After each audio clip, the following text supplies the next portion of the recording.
السلام علیکم ورحمۃ اللہ وبرکاتہ۔ اس طرح کی مزید انبیٹیبل ویڈیوز دیکھنے کے لیے ہمارے اس چینل ایٹرنل فیتھ کو سبسکرائب کریں۔ آپ کا شکریہ۔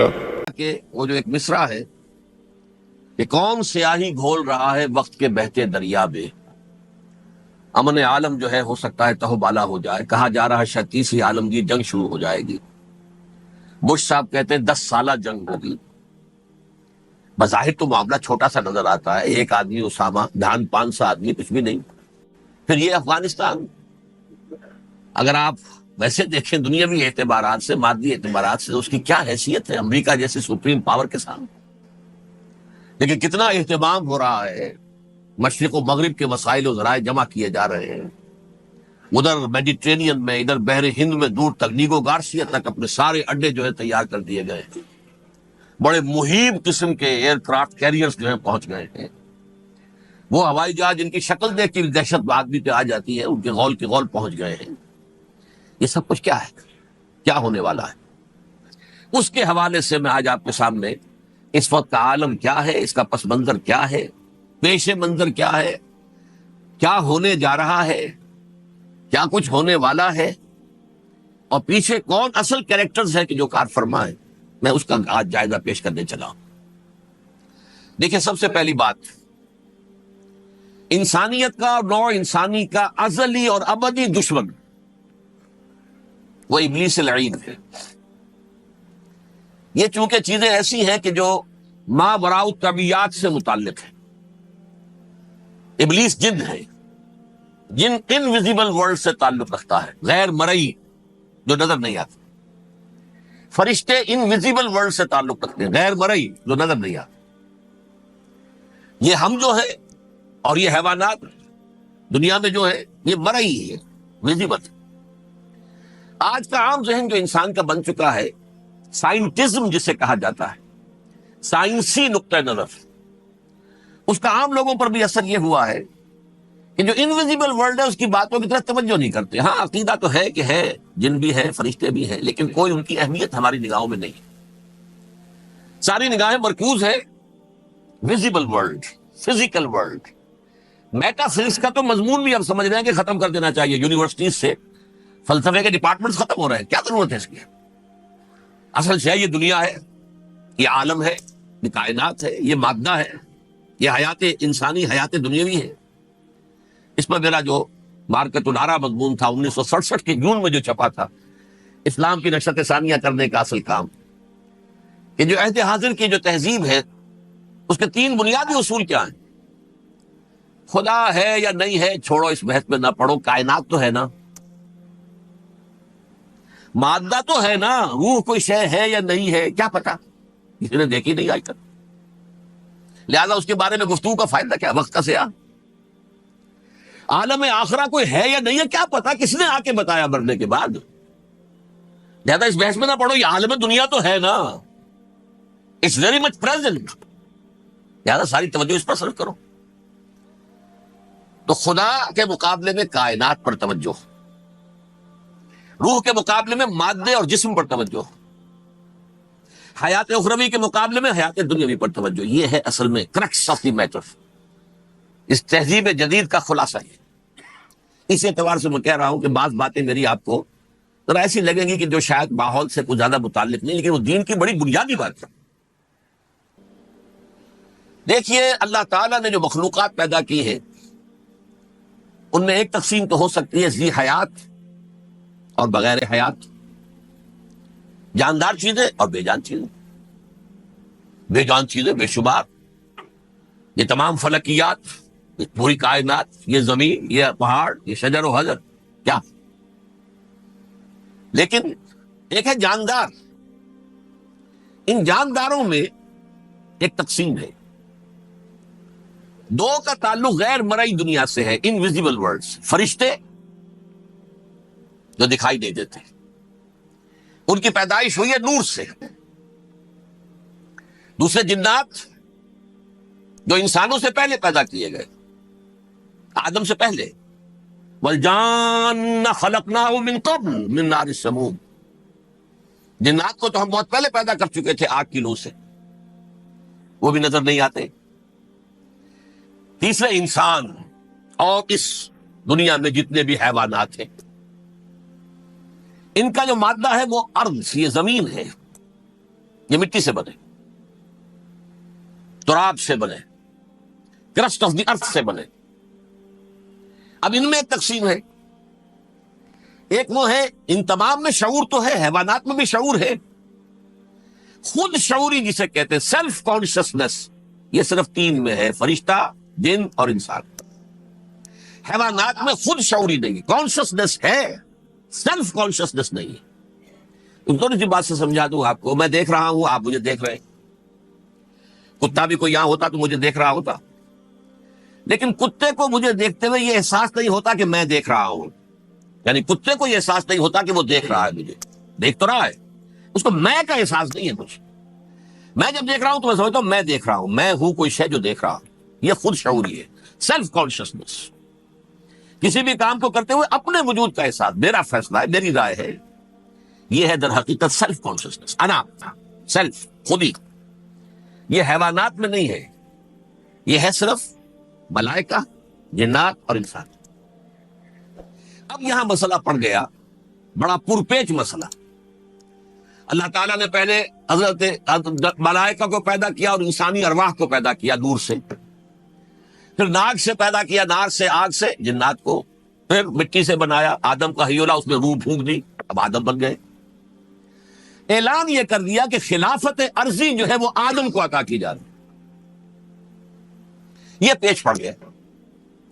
اس پر تھوڑا سا اشکال تو فرشتوں کو بھی ہوا، قرآن میں ہے سورہ بقرہ کے 4 رکوع میں، أَتَجْعَلُ فِيهَا مَن يُفْسِدُ فِيهَا وَيَسْفِكُ الدِّمَاءَ وَنَحْنُ نُسَبِّحُ بِحَمْدِكَ وَنُقَدِّسُ لَكَ۔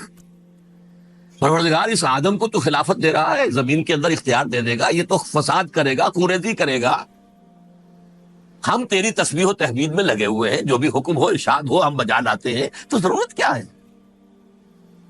اس کا جواب اللہ نے دیا، انی عالم ما لا تعلمون، میری مشیت، میری حکمت وہ میں ہی جانتا ہوں، ضروری نہیں کہ تم اس کو شیئر کر سکو۔ لیکن یہ جنات میں سے ایک جن تھا عزازیل۔ اب دیکھیے کہ جنات کو ایک قرب حاصل ہے ملائکہ کے ساتھ، کیوں؟ وہ نور سے پیدا کیے گئے، یہ نار سے پیدا کیے، کتنا قرب ہے دونوں میں۔ انسان پیدا کیا گیا مٹی سے، مٹی انرٹ ہے، آگ بھڑکتی ہے، اوپر اٹھتی ہے، شعلہ زنگ ہوتی ہے، انرجی ہے اس میں۔ نور اور نار میں بڑا قرب ہے، اور عربی کے ایک قاعدے سے تو یہ ایک ہی لفظ ہے، مادہ ایک ہی ہے، حروف علت جو ہے ایک دوسرے کی جگہ آ جاتی، یہ قرب ہے۔ اگرچہ زمین و آسمان کا فرق ہے دونوں میں، فرشتہ نور سے پیدا کیا گیا ہے، وہ پاک ہے، وہ اللہ کے کسی حکم کی خلاف ورزی کر ہی نہیں سکتا۔ لا یعصون اللہ ما امرہم ویفعلون ما یؤمرون، وہ جو بھی اللہ تعالیٰ حکم دیتا ہے اس کی کوئی معصیت یا نافرمانی نہیں کرتے، بلکہ جو حکم لیا جاتا مان لیتے۔ ذرا سا اشکال ہوا تھا، پوچھ لیا، جواب مل گیا، خاموش ہو گئے بس۔ لیکن عزازیل نامی ایک جن تھا، جو ایک تو جن ہونے کی نسبت سے فرشتوں سے کچھ نہ کچھ مماثلت تھی، قرب تھا، دوسرے یہ علم میں، زہد میں، عبادت میں اتنا اونچا تھا، اتنا اونچا تھا، اتنا اونچا تھا کہ یہ ملائکہ ہی کے صف میں شامل ہو گیا۔ اس نے علم بغاوت بلند کر دیا۔ جب حکم دیا گیا کہ سجدہ کرو آدم کو، اب یہ دیکھیے کس قدر یہ اہم مضمون ہے، اور آپ سوچ رہے ہیں یہ باتیں آج پہلی مرتبہ ہمیں اس طرح سنائی جا رہی ہیں، یہ باتیں تو علم میں آتی نہیں ہمارے۔ وجہ کیا ہے؟ آپ کو دلچسپی نہیں ان چیزوں سے۔ جدید تہذیب نے ان چیزوں کی اہمیت کو زیرو کر دیا۔ قرآن میں اہمیت کا کیا عالم ہے؟ 7 جگہ یہ مضمون قرآن میں آیا کہ فرشتوں کو ہم نے حکم دیا سجدہ کرو آدم کو، سب نے سجدہ کیا۔ فسجد الملائکۃ کلھم اجمعون، سارے کے سارے، کل کے کل، سب نے مل کر سجدہ کیا آدم کو، اللہ کے حکم سے فوراً تعبیل کر دی، الا ابلیس ابا واستکبر وکان من الکافرین، ابلیس نے نہیں کیا، انکار کیا، استکبار کیا، گھمنڈ کیا۔ اور اس کو سورہ کہف میں بیان کر دیا گیا، یہ اس لیے کہ وہ اصل میں جنات میں سے تھا، اگرچہ شامل تو تھا فرشتوں میں اس وقت، کانا من الجن ففسق عن امر ربہ، وہ اصل میں جنات میں سے تھا، اس وجہ سے وہ اپنے رب کے اس فیصلے کے خلاف کھڑا ہو گیا، سرکشی تھی اس میں۔ یہ معاملہ اتنا اہم ہے، اب آپ سمجھیے کہ 7 مرتبہ سورہ بقرہ، سورہ اعراف، سورہ حجر، سورہ بنی اسرائیل، سورہ کہف، سورہ طٰہٰ، سورہ صاد، 6 مکی صورتوں میں ذکر ہے یہ، اور ایک مدنی صورت سورہ بقرہ۔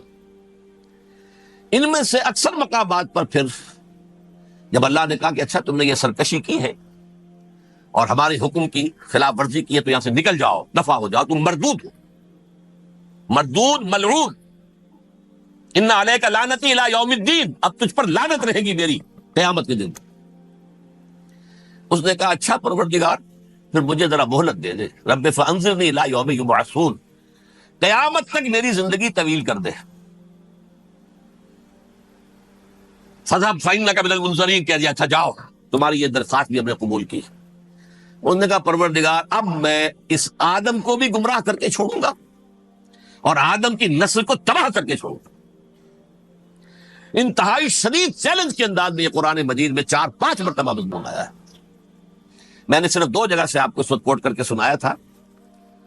سورہ اعراف میں اللہ تعالیٰ فرماتے ہیں قالا، اس پر ابلیس نے کہا فبما اغویتنی، تو اے رب جو تو نے مجھے گمراہ کیا ہے، مجھے دلیل کر دیا، مجھ پر فوقیت دے دی، اس کو انا خیر منہ، میں اس سے بہتر ہوں، خلقتنی من نار وخلقتہ من طین، بنایا تو نے مجھے آگ سے اور اس کو بنایا مٹی سے، پھر مجھ سے مطالبہ کہ میں سجدہ کروں، اور میں نے سجدہ نہیں کیا تو تو نے مجھے ملعون قرار دے دیا۔ قال فبما اغویتنی لاقعدن لهم صراطک المستقیم، اب میں یہ نسل آدم کے لیے، اس کو برباد کرنے کے لیے تیرے سیدھی راہ کے اوپر گھات میں بیٹھوں گا، سیدھے راستے پر چلنے نہیں دوں گا۔ ثم لآتینہم من بین ایدیہم، پھر میں ان پر حملہ آور ہوں گا ان کے سامنے سے بھی، ومن خلفہم، ان کے پیچھے سے بھی، وعن ایمانہم، ان کے داہنی جانب سے بھی، وعن شمائلہم، اور ان کے بائیں جانب سے بھی، ولا تجد اکثرہم شاکرین، اور تو دیکھے گا کہ ان کی اکثریت تیری شکر گزار بندوں پر مشتمل نہیں ہوگی۔ یہ چیلنج تھا، اور ایک چھوٹا سا چیلنج جو سورہ صاد میں آیا ہے، اور یہاں تو اس نے اللہ کے جلال کی قسم کھا کر کہا قال فبعزتک لأغوینہم اجمعین، اے رب تیری عزت، تیرے جلال کی قسم ہے میں ان سب کو گمراہ کر کے چھوڑوں گا، الا عبادک منہم المخلصین، سوائے ان میں سے وہ کچھ لوگ جنہیں تو خالص اپنا بندہ بنا لے، جنہیں تو اپنا بندہ بنا لے، مخلص، مخلص نہیں، مخلص یہ مفعول ہے، فاعل نہیں ہے، جسے تو بنا لے۔ بعض لوگوں کو اللہ چن لیتا ہے، ہو اجتباکم، تمہیں چن لیا ہے، استفاء، اجتباء، وہ بچیں گے جن کو تو اپنی خاص امان میں لے لے گا، باقی میں سب کو گمراہ کر کے چھوڑوں۔ یہ ہے اصل دنیا میں نوع انسانی کا ابدی دشمن، ازلی سے ابدی تک۔ اور اس میں نوٹ کیجئے کہ اس کی اصل بنیاد کیا ہوئی؟ 2 لفظ، تکبر اور حسد۔ استکبرا، تکبر کیا، انا خیر منہ، میں اس سے بہتر ہوں۔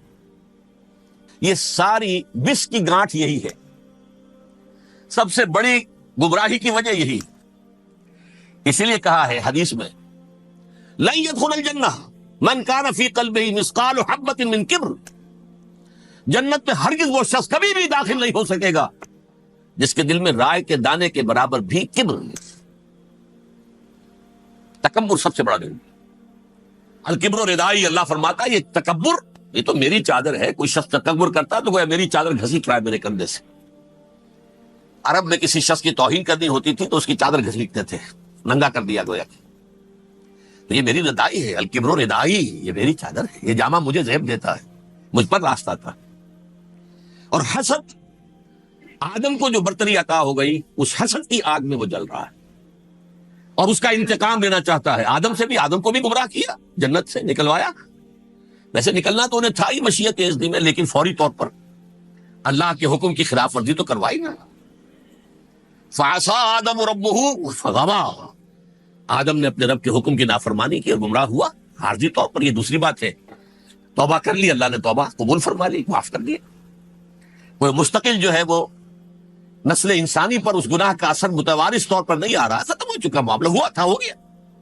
فتلقى آدم من ربہ کلمات فتاب علیہ انہ هو التواب الرحیم۔ اور توبہ کی شان یہ ہے جب وہ قبول ہو جائے اللہ کی جناب میں، کیا تائب من الذنب کمن لا ذنب لہ، گناہ سے توبہ کرنے والا ایسے ہوتا ہے جیسے اس نے کبھی گناہ کیا ہی نہیں تھا۔ لیکن بہرحال وہ گمراہ کرنے میں کامیاب ہو گیا، حضرت آدم اور حوا کو بھی۔ اور نوع انسانی کی عظیم اکثریت اس کے داؤ میں آئی ہوئی ہے نہیں. کتنے ہیں وہ عباد اللہ المخلصین، الا عبادک منہم المخلصین، کتنے ہیں جو واقعتاً خالصتاً اللہ کے بندے بن گئے ہوں، جنہیں اللہ نے اپنا بنا لیا، اپنا قرار دے دیا. اب اس کے ساتھ نوٹ کیجئے، اس ابلیس کے ساتھ ایک فوج بھی ہے، جسے قرآن مجید میں کہا گیا ہے یہ اس کی پارٹی ہے، حزب الشیطان. یہ اکیلا نہیں ہے. ایک تو وہ عزازیل ہے، اس کی طویل ترین عمر اللہ نے دے دی، وہ تو قیامت تک رہے گا. باقی بھی جنات جو ہیں ان کی نسل میں سے، یا اس کی نوع میں سے، اس کی نسل میں سے، جنات کی عمریں انسانوں کی عمروں سے زیادہ ہیں، بہت زیادہ ہیں. لیکن پھر بھی اتنی نہیں ہے. یہ خاص ہے اس کا معاملہ کہ اس نے کہا تھا رب انظرنی الی یوم یبعثون، مجھے دے دے مہلت اس وقت تک تاکہ میں ثابت کر کے دکھا دوں کہ جسے تو نے یہ خلافت دیا یہ اس کا اہل نہیں ہے. Let me prove this point ولا تجد اکثرهم شاکرین. تو ان کی اکثریت کو شکر گزار نہیں پائے گا. وہ ابلیس جو ہے وہ ریکروٹ کرتا ہے اپنے فوجی، اول تو خود جنات میں سے جو اس کے نمبر 1 لشکری ہے. قرآن مجید میں اس کا اشارہ دیا گیا ہے انہو یراکم ہوا وقبیلہ من حیث لا ترونہم. دیکھو لوگوں، اے انسانوں، وہ ابلیس لعین عزازیل اور جو اس کے قبیلے کے لوگ ہیں، جنات ہیں، وہ تمہیں وہاں سے دیکھتے ہیں، تاکتے ہیں اور حملہ کرتے ہیں جہاں سے تم انہیں نہیں دیکھتے. وہ غیر مرئی ہیں، انویزیبل ہے، تمہیں نظر نہیں آتے.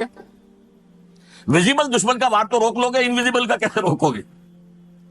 انہو یراکم ہوا وقبیلہ، اکیلا ہی نہیں ہے وہ تو تمہیں تاکتا ہے، تم پر حملہ کرتا ہے، گھات میں لگ کر جو ہے تمہارے اوپر حملہ کرتا ہے، وہ بھی، اور اس کے ساتھ اس کے قبیلے کے لوگ جنات بھی، من حیث لا ترونہم، جہاں سے کہ تم انہیں نہیں دیکھتے.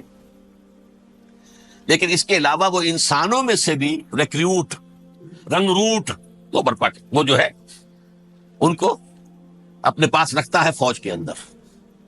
جس کی سب سے بڑی مثال کیا ہے؟ سورہ مجادلہ میں اللہ تعالیٰ نے منافق، حالانکہ وہ کون تھے؟ بظاہر حضور کا کلمہ پڑھنے والے، حضور کے پیچھے نماز پڑھنے والے، اسلام کا دعویٰ کرنے والے، ان کو اللہ فرماتا ہے اولئک حزب الشیطان الا ان حزب الشیطان هم الخاسرون. یہ شیطان کی پارٹی کے لوگ ہیں. وہاں مقابلے میں آیا ہے اولئک حزب اللہ الا ان حزب اللہ هم المفلحون. یہ دو پارٹیاں ہیں، حزب اللہ اللہ کی پارٹی جو اس کے مخلص بندے ہیں، وہ اللہ کی پارٹی، اور جو شیطان کے مرید بن گئے، اس کے ہاتھ پر بیعت کر لی، لہذا وہ اس شیطان کی پارٹی کے لوگ ہیں، چاہے وہ انسان ہو چاہے جن ہو. تو انسانوں میں سے بھی اس کے حزب میں، اس کی پارٹی میں اس کے ایجنٹ ہیں، اور بہت ہیں.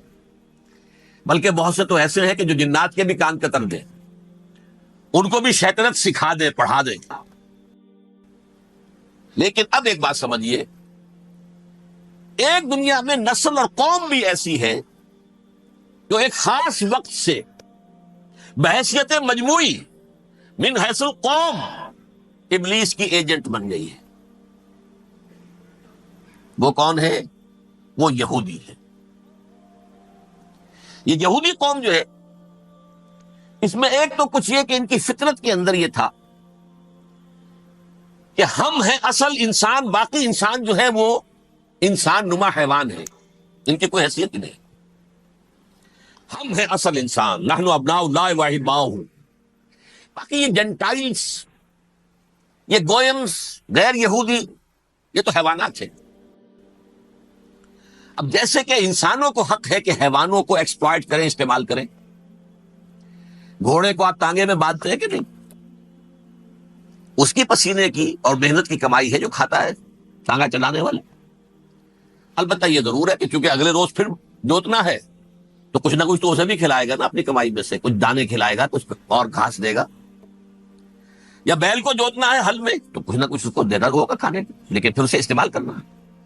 تو ان کا مستقل قول یہ ہے کہ اصل انسان ہم ہیں، باقی پوری نوع انسانی ہمارے لیے حیوانوں کے درجے میں. آپ چاہیں جس طرح انہیں استعمال کریں، ایکسپلائٹ کریں، دھوکہ دیں، جیسے چاہیں، لوٹیں، کھسوٹیں، سب کچھ کریں، بدہضی کریں، ان سے سود لیں، سب کریں، جو بھی ممکن طریقہ ہو، یہ ہمارے لیے، ہم ڈومینیٹ کریں گے، اور یہ در حقیقت ہمارے اعلی کار ہے. ایک تو اس اعتبار سے یہود بقیہ پوری نوع انسانی کے دشمن بن گئے. قرآن مجید کی وہ آیت بھی میں نے آپ کو سنائی ہے. وَقَالُوا لَيْسَ عَلَيْنَا فِي الْأُمِّيِّينَ سَبِيلٌ. یہ امیین کہتے تھے نا ان کو جو غیر یہودی ہیں، کیونکہ ان کے پاس کتاب تھی، تورات تھی، اور کتاب نہیں تھی کسی کے پاس. لہذا یہ صحیح ان پڑھ ہے، پاگل ہے، جاہل ہے، امی ہے. ہم ہیں صاحب کتاب، ہمارے پاس شریعت، ہمارے پاس کتاب. یہ لوگ ان پڑھ ہیں، جاہل. لیس علینا فی الامیین سبیل. ان امیین کو ہم لوٹیں، کھسوٹیں، دھوکہ دیں، فریب سے جو کریں، چوری کریں، ڈاکہ ڈالیں، جیب کے قطرے، جس طرح بھی کریں ہمارے لیے جائز ہے. ہمارے اوپر کوئی گرفت نہیں ہوگی. اللہ تعالیٰ ہم سے یہ نہیں پوچھے گا تم نے جھوٹ کیوں بولا تھا اس کے ساتھ، تم نے وعدہ خلافی کیوں کی تھی اس کے ساتھ، تم نے کیوں دھوکہ دیا تھا اس کو، تم نے کیوں اس کا مال جو ہے غبن کر لیا تھا، ہڑپ کر لیا. نہیں، ہم پر پوچھ نہیں ہے. اس اعتبار سے ایک تو یہ انسانیت کی دشمنی ان کی گھٹی میں پڑ گئی اس غلط خیال کی وجہ سے. ہم تو بخشے بخشائے ہیں، we are the chosen people of the Lord. ہمیں تو اللہ اگر جہنم میں داخل بھی کرے گا تو صرف چند دن، لن تمسنا النار الا ایاما معدودات. باقی اصل میں تو ہم تو اللہ کے پسندیدہ، نحن ابناء اللہ واحباؤہ، اس کے بیٹوں کے مانند ہیں، بڑے چہیتے ہیں، لاڈلے ہیں. یہ باقی دنیا، باقی انسان ہماری چراہ گاہ ہے، جیسے چاہے چرے، جس طرح چاہے ہڑپ کر جائے. یہ تو ان کا پہلے سے مستقل معاملہ تھا. لیکن اس کے بعد ان کی تاریخ میں ایک دور وہ آیا جب حضرت مسیح علیہ السلام ان میں مبعوث کیے گئے. یہ 1400 سالہ تاریخ کا کلائمیکس ہے یہود کی. جب کتاب انہیں دی گئی تھی تورات حضرت موسیٰ کے ذریعے، وہ 1400 قبل مسیح کا واقعہ ہے. اس وقت سے لے کر اللہ کا وہ فضل ان پر ہوا، وہ فضل ان پر ہوا کہ کوئی ایک لمحہ ایسا نہیں آیا 1400 برس میں کہ ان کے ہاں کوئی نہ کوئی نبی موجود نہ. یہ تار ٹوٹا ہی نہیں. 2 سے شروع ہوا، موسیٰ، ہارون علیہ السلام، اور 1400 برس کے بعد پھر آخری 2 ہے، عیسیٰ اور یحییٰ علیہ السلام. یوں سمجھ لیجئے. اور اس کے درمیان یہ تار ہے، اور اس تار میں کوئی ایک لمحہ ایسا نہیں آیا کہ کوئی نبی موجود.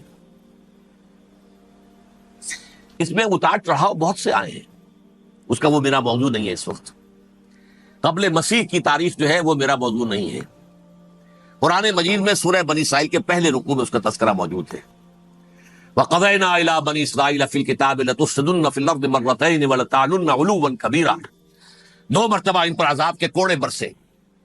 پہلے اشوریوں کے ذریعے سے جو شامی تھے، سیرینز اشوری کہلاتے، پھر بابلیوں کے ذریعے سے یعنی عراقیوں کے ذریعے سے. بیبیلونیا نام تھا عراق کا پہلے. ان پر بہت بڑی بڑی تباہیاں آئی، اللہ تعالیٰ کی طرف سے عذاب آئے. اس کے بعد پھر دوسرے دور میں دوسرا اقتدار کا دور آیا، خرمستیاں بڑھ گئیں. تو پہلے گریکس کے ذریعے سے، یونانیوں کے ذریعے سے، اور پھر رومیوں کے ذریعے سے پسوایا گیا. یہ دور گزر چکے تھے ان پر، 2 عروج کے دور اور 2 زوال کے دور. میری چھوٹی سی کتاب ہے تنظیم اسلامی کا تاریخی پس منظر، 6-7 روپے کی ہوگی. اس کو آپ دیکھیں گے تو اس میں اس کا پورا نقشہ آپ کو مل جائے گا. ویسے تو یہ کہ میری جو ذرا بڑی کتاب ہے سابقہ اور موجودہ مسلمان امتوں کا ماضی، حال اور مستقبل، اس میں میں نے ان معاملات پر بڑی تفصیل سے بحث کی. بہرحال یہ جو دور تھا ان کا 1400 سالہ، وہ اونچ نیچ سے ہوتا ہوا جب آیا ہے حضرت مسیح کی بعثت پر، تو ان کی شرارت کی انتہا یہ ہو گئی کہ اللہ تعالیٰ نے مسیح کو رسول بنا کر بھیجا. رسولاً الی بنی اسرائیل. حضرت موسیٰ اور حضرت عیسیٰ کے درمیان رسول کوئی نہیں ہے، سب نبی ہے. حضرت موسیٰ رسول تھے اور حضرت عیسیٰ رسول. درمیان میں داؤد ہو، سلیمان ہو، یسعیاہ ہو، زکریا ہو، یہ سب نبی ہے. یحییٰ نبی ہے، رسول نہیں. لہذا وہ شہید کر دیے گئے. رسول شہید نہیں ہو سکتا، قتل نہیں ہو سکتا. لیکن عیسیٰ اور موسیٰ کے درمیان 1400 برس ان کے جو ہے، اس کا کلائمیکس ہے حضرت مسیح علیہ السلام کی بعثت. اور حضرت مسیح علیہ السلام کو جسے اللہ نے اپنی روح قرار دیا، روح منہ، کلمتہ القاہا الی مریم، اللہ کا کلمہ. عظیم ترین معجزات. انہوں نے کیا کہا؟ یہ ولد الزنا ہے، حرام زادہ ہے، معاذ اللہ، نقل کفر نہ باشد. یہ جادوگر ہے، یہ مرتد ہے، یہ واجب القتل ہے. اصل حکومت اس وقت رومیوں کی تھی حکومت، لیکن انہوں نے انہیں آٹونومی دے رکھی تھی، اپنے مذہبی معاملات تم خود طے کر سکتے ہو. تو قائفاس جو اس وقت کا ان کا ہیڈ ربائی تھا سب سے بڑا، اس کی عدالت نے فیصلہ کیا مسیح کو سولی چڑھا دیا جائے. پائلیٹس پونٹس اس کے پاس ان کی یادداشت پہنچ گئی، یہ ہمارا مجرم ہے مذہبی، یہ مرتد ہے، یہ کافر ہے، یہ جادوگر ہے، یہ واجب القتل ہے، اسے قتل کرو، سولی چڑھا دو۔ خیر وہ لمبی بات ہو جائے گی، اس نے تو اپنے ہاتھ دھوئے کہ صاحب ہمارے پاس کوئی جرم نہیں ہے اس کے خلاف، تم کہتے تو ٹھیک ہے سولی چڑھا دیتے۔ یہ دوسری بات ہے کہ اللہ نے حضرت مسیح کو اٹھا لیا آسمان پر، ان کی جگہ وہ شخص سولی چڑھا جس نے غداری کر کے گرفتار کروایا تھا، جوڈاس اسکریوت، اس کی شکل اللہ نے بدل دی حضرت مسیح کی سی، حضرت مسیح کو فرشتے اٹھا کے اوپر لے گئے، وہ زندہ آسمان پر اٹھا لیے گئے۔ اور یہ ساری تفاصیل نہ قرآن میں ہے نہ حدیث میں ہے، یہ انجیل میں ہے، لیکن انجیل کون سی؟ برنباس کی انجیل، gospel of the Lord according to Saint Barnabas. یہ حواریین مسیح میں سے تھے، لیکن عیسائی ان کو تسلیم نہیں کرتے، ان کی بائبل کو صحیح نہیں مانتے، کینونیکل نہیں مانتے۔ 100 انجیلیں تھیں، 104 تھیں، جن میں سے 4 چنی ہیں انہوں نے، یہ متی اور جان اور مرکس مارکس، یہ ہے، تو یہ 4 انجیلیں ہیں، انہوں نے تسلیم کی کہ یہ کینونیکلز ہیں، یہ تو ہیں حقیقی، باقی جو ہے 100 اس کو وہ تسلیم نہیں کرتے۔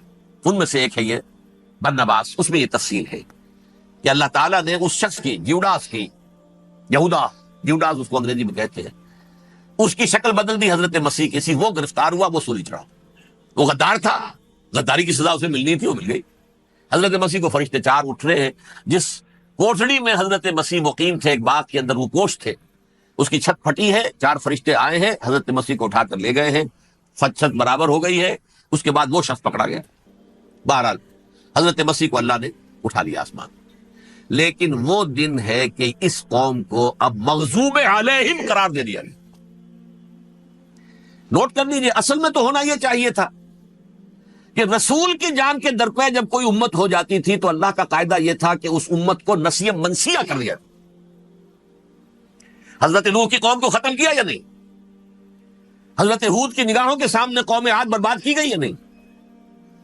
حضرت صالح کی نگاہوں کے سامنے قوم سمود برباد ہوئی، یہ اللہ کا قاعدہ رہا۔ سدوم اور عمورہ کی بستیاں حضرت لوط علیہ السلام جہاں بھیجے گئے، مدین کا علاقہ جہاں حضرت شعیب بھیجے گئے، آل فرعون جن کی طرف موسیٰ کو بھیجا گیا، سب ہلاک کر دیے گئے۔ کیونکہ رسولوں کے بارے میں اللہ کا، نبیوں کے بارے میں یہ بات نہیں ہے۔ نبی آیا، اس نے دعوت دی، جس نے مان لیا اچھا کیا، اپنے لیے اچھا کیا، نہیں مانا اس کی اپنی جو ہے آخرت برباد ہو گئی، دنیا میں کوئی فیصلہ اس کا نہیں ہوتا۔ لیکن رسولوں کا معاملہ یہ ہوتا ہے کہ دنیا میں وہ اللہ کی عدالت بن کر آتے ہیں، مانو گے تو بچو گے، نہیں مانو گے ہلاک ہو جاؤ۔ تو اس اعتبار سے وہ مستحق تو ہو چکے تھے اس کے کہ انہیں ہلاک کر دیا جائے۔ اب اللہ کی کوئی خصوصی مشیت ہے، اس میں کیا حکمت ہے، وہ ہے ایک حکمت، میں بعد میں اگر وقت ہوا تو بتاؤں گا۔ فیصلہ یہ کیا اللہ نے کہ حضرت مسیح کو تو اٹھا لیا زندہ، اور ان کی رسی ابھی مزید دراز کر دی، کہ ان کو ابھی مہلت دے دی کہ تمہیں آخری استیصال، جس کو عذاب اکبر کہتا ہے قرآن، سورہ سجدہ جو حضور ہر جمعے کی پہلی رکعت میں فجر میں پڑھتے تھے، وَلَنُذِيقَنَّهُم مِّنَ الْعَذَابِ الْأَدْنَىٰ دُونَ الْعَذَابِ الْأَكْبَرِ لَعَلَّهُمْ يَرْجِعُونَ، چھوٹے چھوٹے عذاب اور ایک بڑا عذاب، جبکہ قوم بالکل برباد، نسیم منسیہ، کأن لم یغنوا فیہا، ایسے ہو جائیں جیسے کوئی تھے ہی نہیں آبادیاں، لا یرا الا مساکنہم، اب ان کے مسکن نظر آتے ہیں، مکین نظر نہیں آتے۔ یہ عذاب اکبر جو ہے وہ ان پر نہیں آیا، حالانکہ وہ مستحق ہو گئے تھے اسی وقت۔ اس کو یوں سمجھیے کہ کسی شخص کو پھانسی کا حکم تو ہو جائے، ایگزیکیوشن نہیں ہوتا ہے، کئی سال گزر جاتے ہیں پڑے ہوئے، اور معاملات جو ہیں وہ چلتے رہتے ہیں۔ یہ معاملہ ہوا اس کے ساتھ، ورنہ یہ مستحق ہو چکے تھے آخری بربادی تباہی کے، عذاب استیصال، جڑ سے کاٹ دینے والا عذاب، وہ آ سکتا تھا ان پر اسی وقت، لیکن اللہ نے ان کی مہلت دراز کی ہے۔ لیکن اس کے بعد اللہ نے ان کو ایک اور موقع دیا۔ 600 برس بعد حضرت مسیح کے محمد الرسول اللہ صلی اللہ علیہ وسلم کی بعثت ہوئی، اور یہ میں سمجھتا ہوں کہ اس قوم پر اللہ کا اتنا بڑا فضل تھا، اتنا بڑا فضل تھا، اتنا بڑا فضل تھا۔ اب پھر ایک موقع دیا، عسیٰ ربکم ان یرحمکم وان عدتم عدنا، دیکھو اب بھی تمہیں ہم ایک موقع دے رہے ہیں، تمہارا رب تمہارے اوپر اب بھی فضل کرنے کو تیار ہے، رحم فرمانے کو تیار ہے۔ ان ھذا القرآن یہدی للتی ہی اقوم، اس قرآن کے سائے میں آ جاؤ، یہ شاہدرا ہے ہدایت میں آنے کا، اس میں داخل ہو جاؤ، محمد کی تصدیق کرو صلی اللہ علیہ وسلم، دامن محمدی میں آ جاؤ، اب بھی ہم تمہارے گناہ بخش دیں۔ لیکن نہیں، اس قوم نے حضرت محمد صلی اللہ علیہ وسلم کی دشمنی کی کمر کسی، اور اب یوں سمجھیے اس تاریخ سے لے کر آج تک یہ گٹھ جوڑ ہے. ظاہر بات ہے کہ ابلیس کا بھی اصل دشمن اب کون ہے، یا ہدف کون ہے، ٹارگٹ کون ہے؟ جنہوں نے محمد کو نہیں مانا صلی اللہ، وہ تو ہے ہی جہنمی، ان پر کوئی اور محنت کرنے کی ضرورت کیا ہے؟ سمجھ گئے میری بات؟ حضور کی بعثت کے بعد جنہیں حضور کو رد کر دیا، ان پر ایمان نہیں لائے، وہ کون ہے؟ کافر، وہ جہنمی ہے ہی ہے.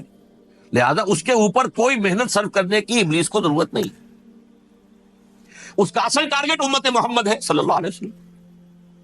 وہ ساری نوع انسانی کی دشمنی اب آ کر مرکوز ہو گئی ہے امت محمد صلی اللہ علیہ وسلم کی دشمنی پر.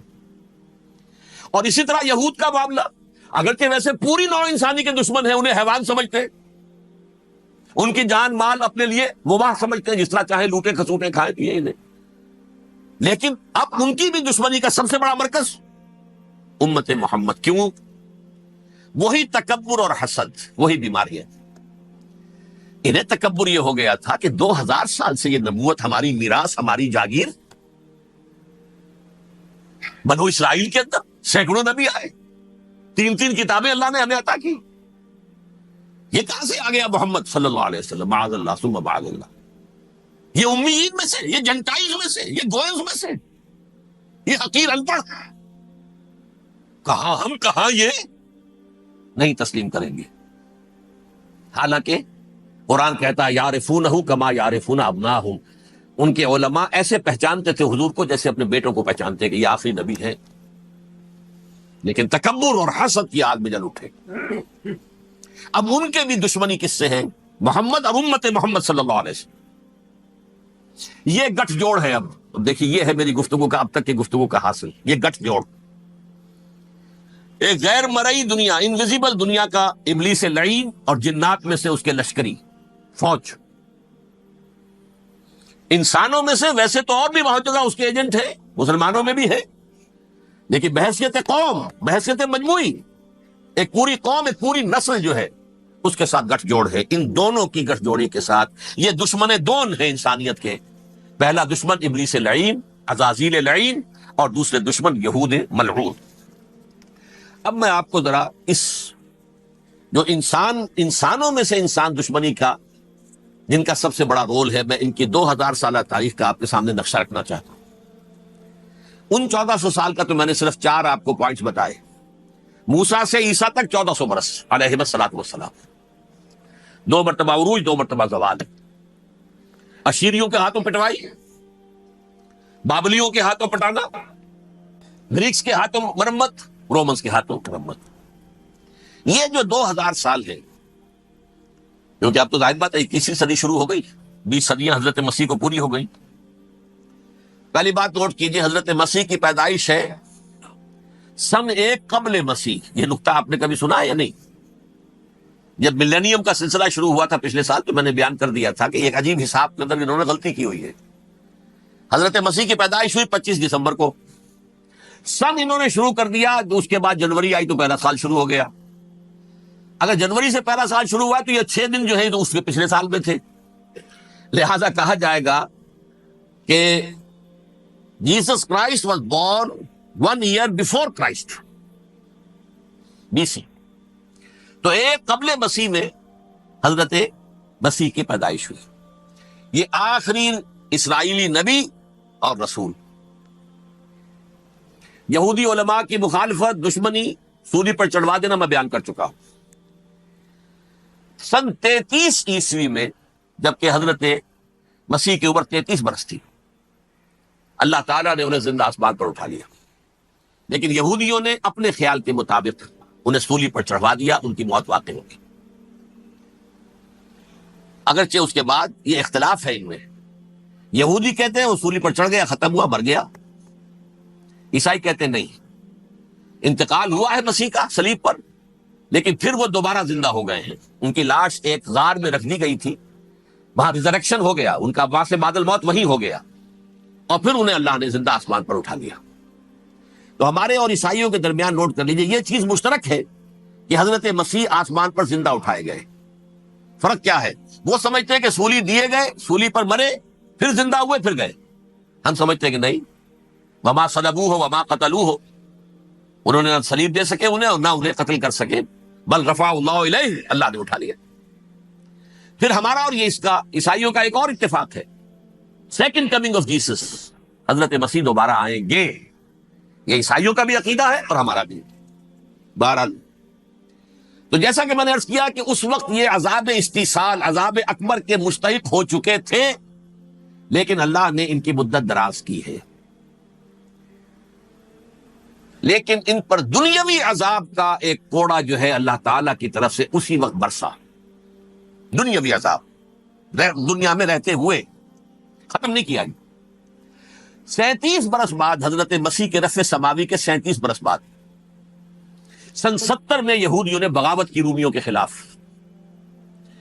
رومی ٹائٹس جنرل تھا ایک، اس نے پھر جو حملہ کیا ہے، 1,33,000 یہودی ایک دن میں قتل کیا یروشلم میں، اور ہیکل سلیمانی گرا دیا۔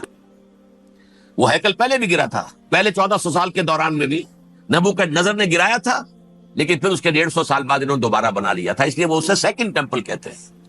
پہلا ٹیمپل جو حضرت سلیمان نے بنایا تھا، نبوکدنضر نے گرا دیا 587 قبل مسیح میں، پھر دوبارہ انہوں نے 150 سال کے بعد بنا لیا۔ وہ اس تاریخ کا حصہ ہے، میں نے جس کے بارے میں آپ کو تفصیل نہیں بتائی۔ اس میں یہ ہوا سن 70 میں وہ گرا دیا گیا، وہ آج تک گرا پڑا ہوا ہے۔ نمبر 2، یہ کہہ دیا گیا کہ یہودیوں اس ارض فلسطین سے نکل جاؤ، تم یہاں نہیں رہ سکتے۔ لہذا جس کا جہاں سینگ سمایا چلا گیا، یورپ میں چلے گئے، ایشیا میں آ گئے، عرب میں آ گئے، یہ 3 قبیلے جو رات بھی میں نے عرض کیا تھا، بنو قینقاع، بنو نذیر اور بنو قریظہ، یہ وہاں سے آ کے مدینے میں آباد ہو گئے۔ جس کا جہاں سینگ سمایا، افریقہ میں، ہندوستان میں، جہاں چلے گئے، ڈایاسپورا اسے کہتے ہیں، وہ آپ نوٹ کر لیجیے اس لفظ ڈایاسپورا، ہمارا دور انتشار، جبکہ ہمیں ہماری اصل سرزمین تو فلسطین ہے، حضرت ابراہیم کا مسکن، حضرت اسحاق، حضرت یعقوب کا مسکن فلسطین، یہ ہے ہماری اصل جاگیر، یہ تو ہماری جدی پشتی جاگیر ہے، لیکن یہاں سے نکال دیے گئے سن 70 عیسوی میں، اور وہاں سے لے کے 1917 تک ان کا ڈایاسپورا جاری رہا، یہ دور انتشار۔ اس دور انتشار کے چند حصے ہیں جس کو میں چاہتا ہوں کہ آپ علیحدہ علیحدہ سمجھ لیں۔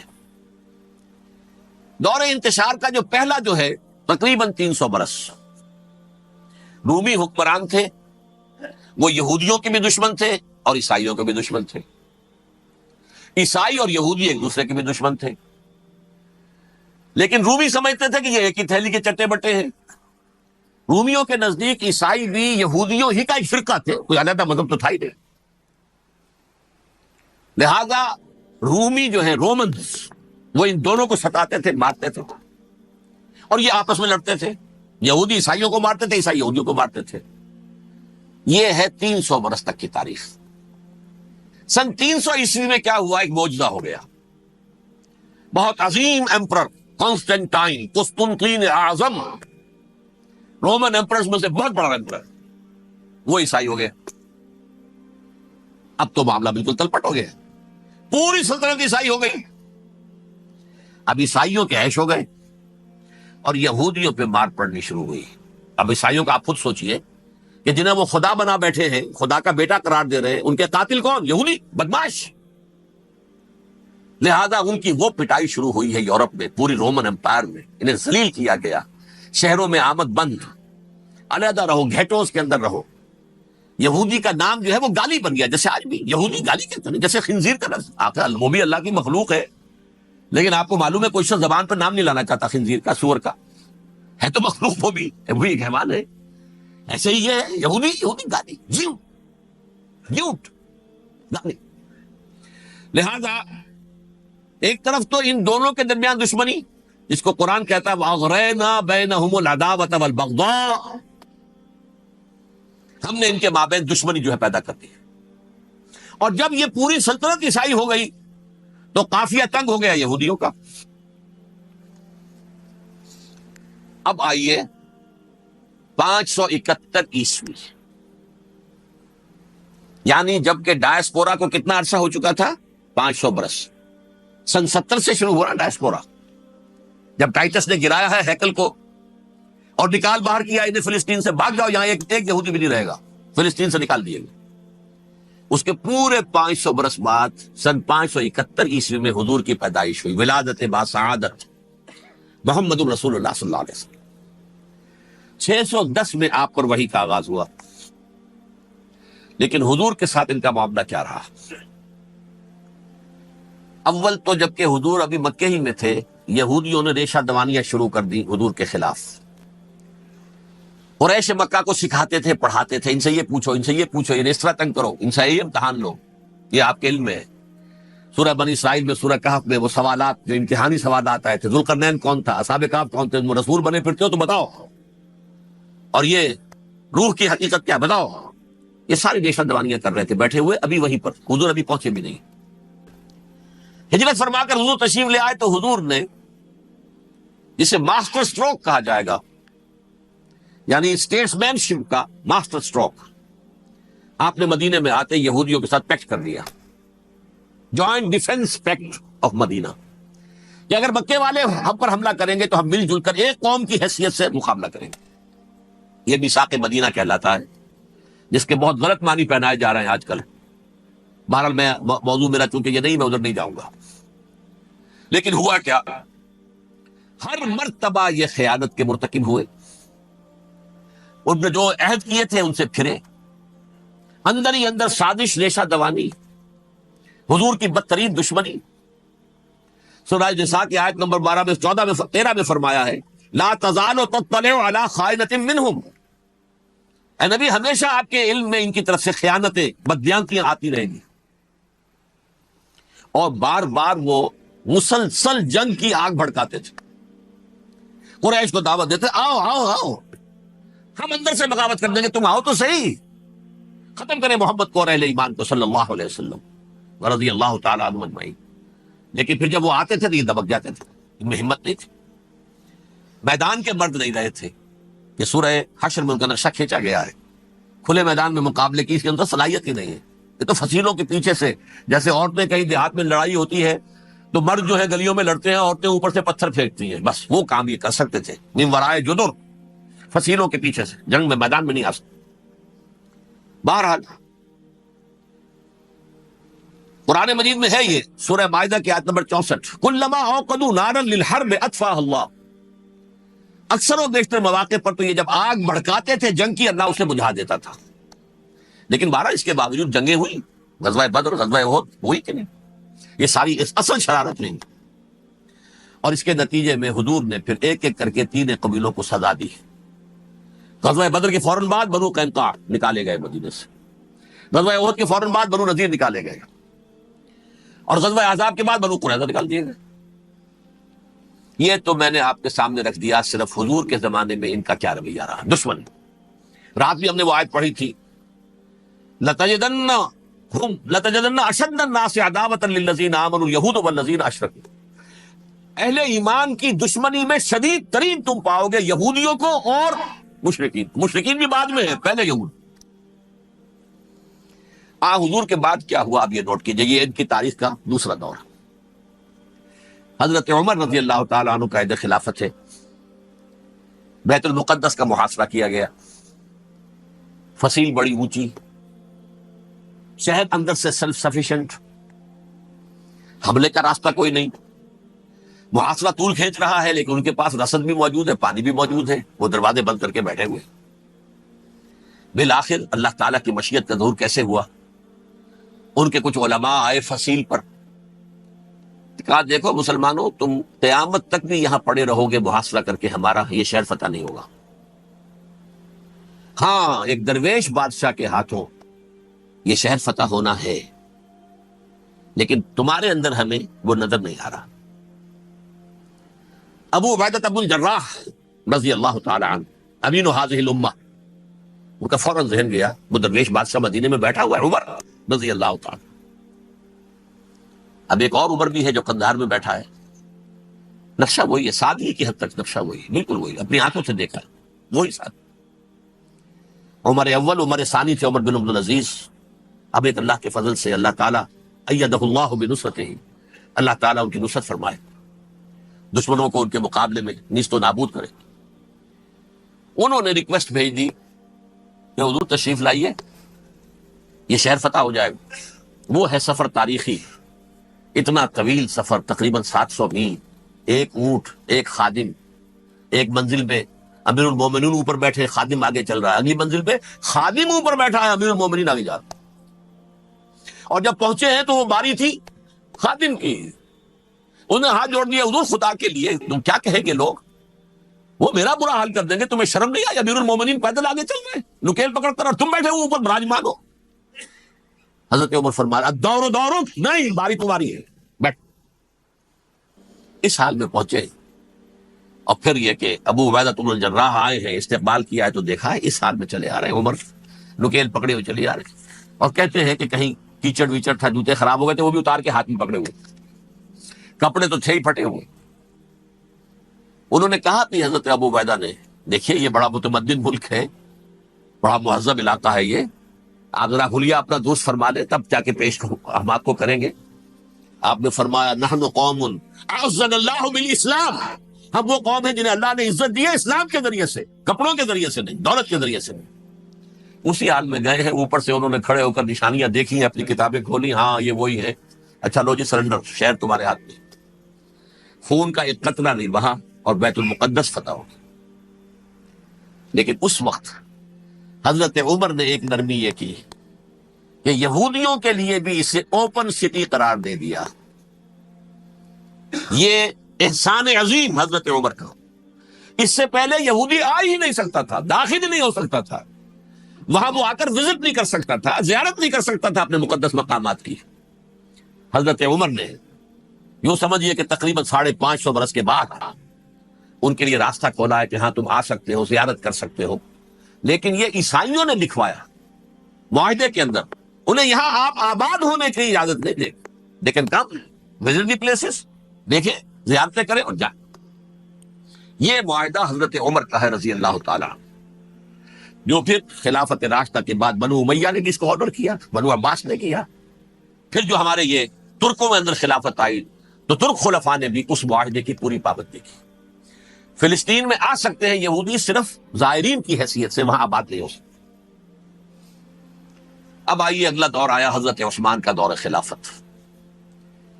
یہ ہے وہ وقت کہ اب یہود نے امت مسلمہ کی پیٹھ میں چھگا ٹوپا۔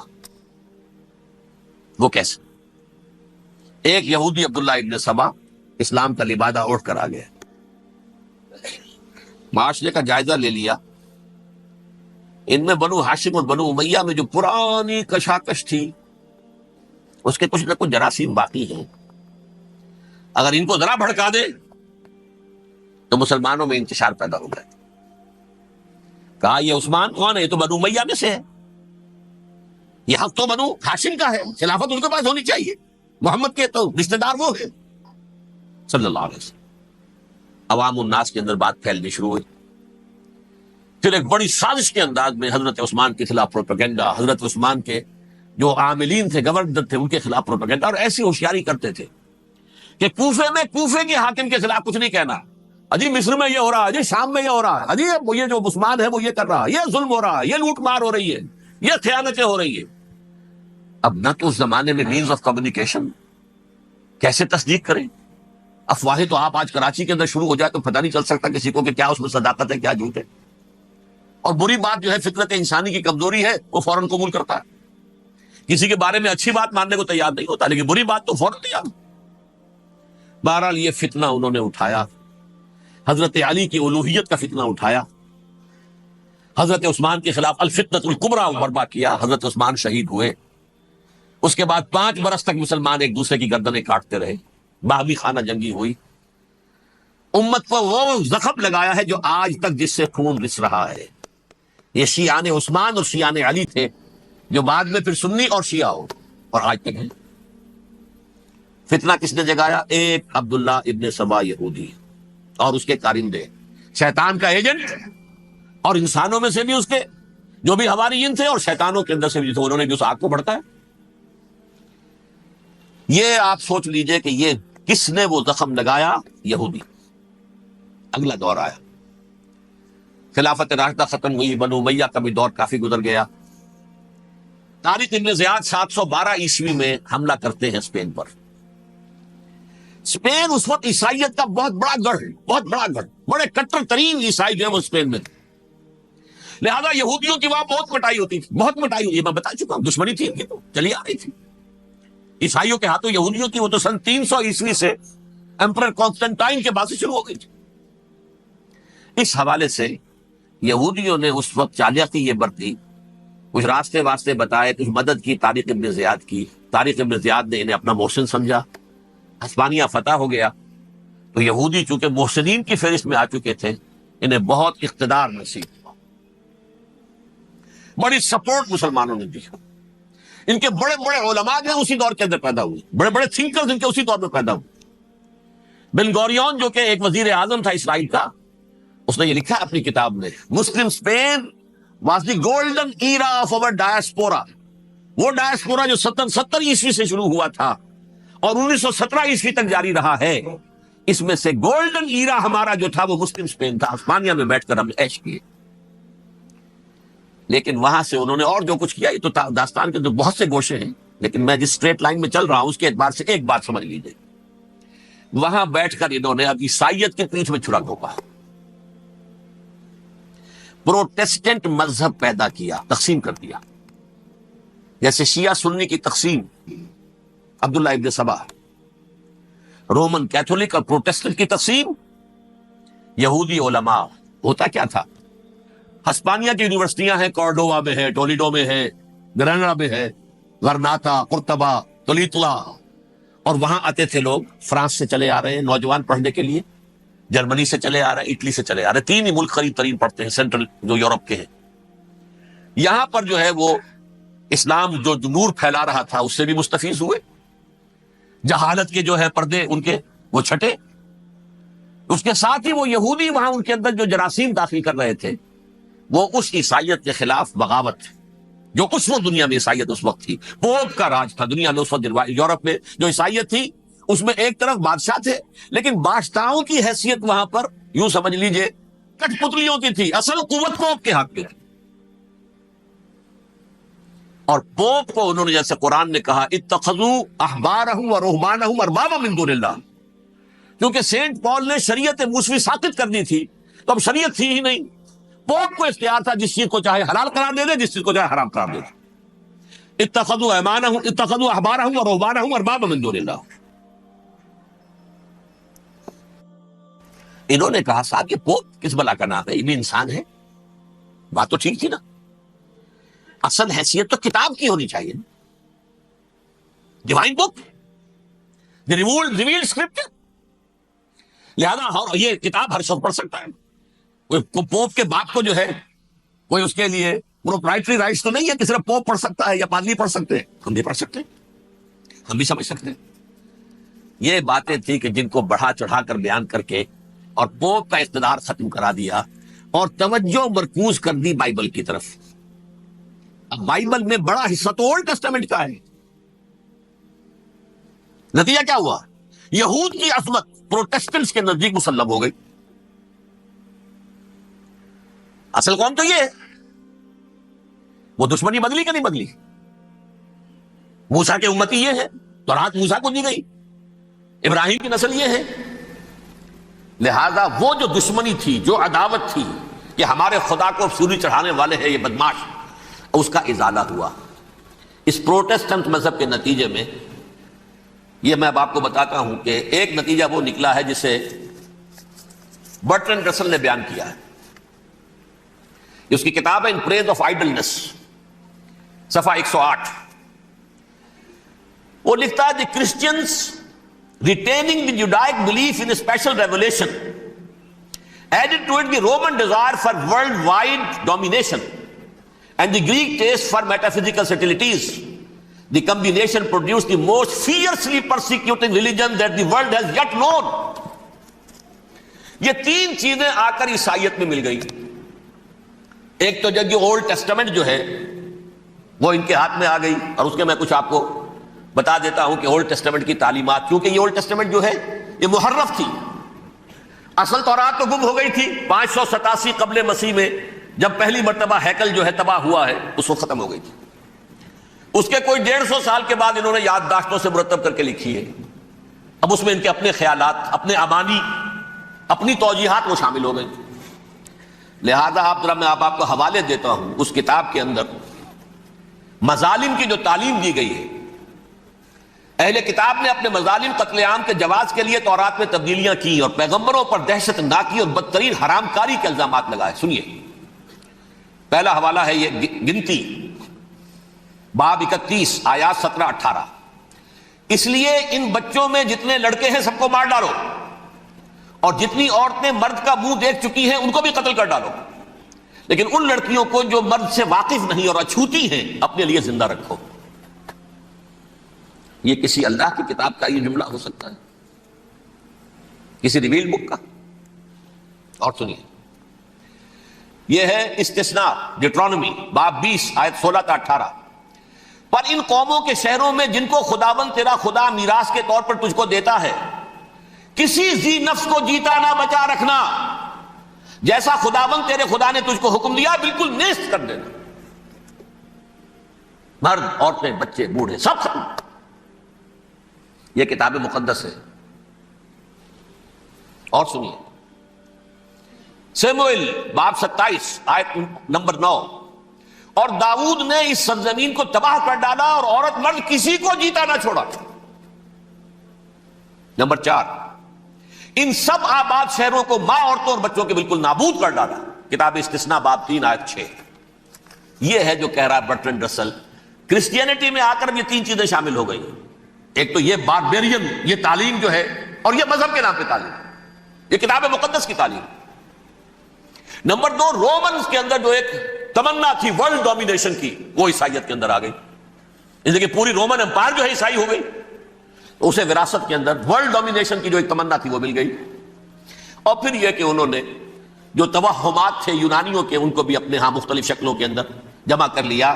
ان تین چیزوں کا the combination produced the most fiercely persecuting religion that the world has yet known. اس کے نتیجے میں دنیا میں تاریخ انسانیت کے اندر جو بدترین خوخار ترین مذہب ہو سکتا ہے وہ شکل عیسائیت نے اختیار کی. اور اس کا مظہر عتم کیا تھا نوٹ کیجئے،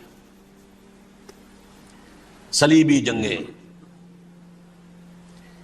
ایک بات ٹائم ٹیبل کے اعتبار سے نوٹ کر لیجئے گا، فرسٹ ملینیم ختم ہوا، سیکنڈ شروع ہوا. ان کے 1000 سال ختم ہوئے تو 11ویں صدی میں سیکنڈ ملینیم شروع ہوا تو پہلی صلیبی جنگیں ہوئی.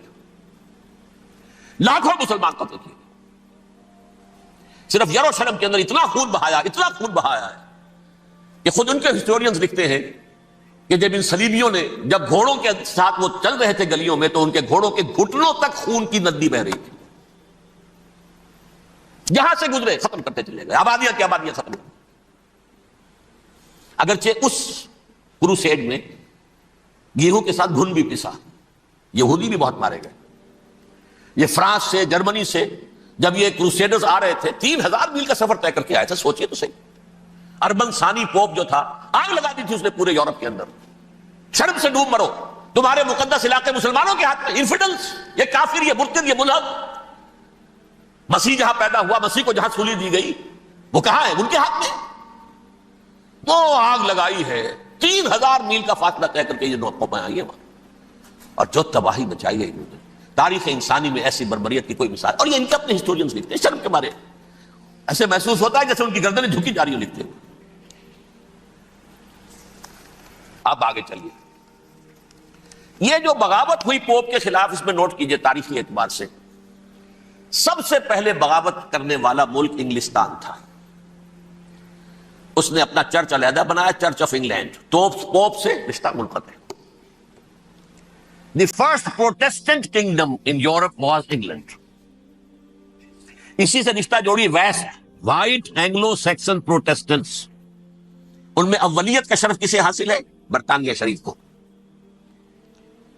یہاں پر انہوں نے اب ایک بہت بڑا جو کارنامہ کیا، پوپ کی گرفت کم ہوئی یورپ پر سے، پروٹیسٹنٹ مذہب کا فروغ ہوا، تو انہوں نے سود کی اجازت حاصل کر لی. جب تک پوپ کی حکومت تھی سود حرام تھا. نو ٹرانزیکشن، نہ انٹرسٹ، نہ یوزری، کچھ بھی نہیں. پروٹیسٹنٹس کے ذریعے سے سود کی اجازت حاصل کر لی. اس کے بعد بڑے بڑے بینک بنا کر بیٹھ گئے. The house of Rothschilds, the house of goldsmiths, یہ عمران خان صاحب کے جو خسر جو تھے، گولڈ سمتھ، یہ بینکرز، بڑی بڑی فیملیز، ان لوگوں نے کیا کیا؟ اب ریشہ دوانیاں، یورپ میں مختلف ملکوں کے درمیان جنگیں کروائیں سازشوں کے ذریعے سے، وہی کلما اوقدوا نارا للحرب، جنگ کے لیے آگ بھڑکا دینا تو ان کا پرانا مشغلہ تھا، جنگیں کرواتے تھے۔ پھر فرانس کے بادشاہ کو بھی قرض چاہیے اسلحہ کے لیے، انگلستان کے بادشاہ کو بھی قرض چاہیے، ہاؤس آف روتشائلڈ کا ایک نمائندہ وہاں بیٹھا ہے، ایک یہاں بیٹھا ہے، اور منہ مانگے شرح پر سود کے اوپر قرض دے رہے ہیں۔ ان کو سب کو جو ہے ان کے سارے مالی وسائل کھینچ لیے، دولت پر قبضہ کر کے بیٹھ گئے، اور اس کا نتیجہ یہ نکلا چند 100 سالوں کے اندر کہ فرنگ کی رگے جاں پنجے یہود میں ہے، اس سودی نظام کے ذریعے سے دولت پر ان کا قبضہ۔ علامہ اقبال 1905 سے 1908 تک رہے تھے نا وہ، لیکن یہ کہ ان کی نگاہ تھی ایسی، گاہ میری نگاہ تیز چیر گئی دلے وجود، گاہ الجھ کے رہ گئی میرے توہمات میں۔ انہوں نے دیکھا ہے کہ فرنگ کی رگے جاں پنجے یہود میں ہے۔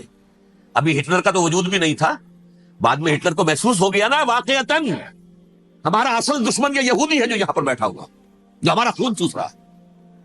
آخر یوں ہی تو نہیں، دماغ اس کا ایسے تو خراب نہیں ہو گیا تھا۔ یہ قتل عام، یہ ہولوکاسٹ کس لیے؟ اس نے پہچان لیا تھا، اس لیے کہ وہ ویسٹ نہیں تھا، وائٹ اینگلو سیکسن پروٹیسٹنٹ، اصل جادو جو چلا وہ ان پر چلا، اور برطانیہ ان کا سب سے بڑا جو ہے وہ پشت پناہ، مددگار، حامی۔ اس کے ساتھ ساتھ انہوں نے کوشش کی، یہ ترک خلفاء بیچارے، مرد بیمار تو بن ہی چکا تھا یورپ کے اندر، زوال سے دوچار ہو چکی تھی ترکی خلافت، انہوں نے بھی محل بنائے تھے۔ آج تجھ کو بتاتا ہوں تقدیر امم کیا ہے، شمشیر و ثنا اول، طاؤس و رباب آخر، بڑے بڑے قرضے لے کر محل بنے تھے یہ، جو آج جا کر آپ استنبول میں دیکھ لیجئے، قرضوں کے اندر بندھے ہوئے۔ لیکن یہ کہ کم سے کم یہ ضرور کیا کہ بڑی سے بڑی رشوت انہیں یہودیوں نے پیش کی کہ کسی طرح ہمیں فلسطین میں آباد ہونے کی اجازت دے دو، لیکن this goes to their credit, انہوں نے کہا نہیں، یہ معاہدہ جو عمر نے کیا تھا رضی اللہ تعالی عنہ، اس کو میں نہیں بدل سکتا، تم جاؤ جا کے زیارت کرو، آ جاؤ، تم وہاں آباد نہیں ہو سکتے، کیونکہ ترکی کے زیر زندگی تھا نا علاقہ، سلطنت عثمانیہ میں شامل تھا، پورا ویسٹ ایشیا، پورا ایسٹ یورپ، پورا شمالی افریقہ، 3 بر اعظموں پر پھیلی ہوئی تھی سلطنت عثمانیہ اور خلافت عثمانیہ، 400 برس تک خلافت ان کے ہاں گئی ہے۔ انہوں نے نہیں مانا، نتیجہ کیا نکلا؟ انہوں نے اس خلافت کے نظام کو ختم کرنے کے لیے سازش شروع کی۔ اس سازش کا نتیجہ تھا، اس کو دیکھ کر بھانپ کر ہندوستان میں تحریک خلافت چلی ہے، بولی اماں محمد علی کی جان بیٹا خلافت پر دے دو، ساتھوں تیرے شوکت علی بھی جان بیٹا خلافت پر دے دو، تحریک چلی، ابھی ختم نہیں ہوئی تھی خلافت، لیکن نظر آ گیا تھا۔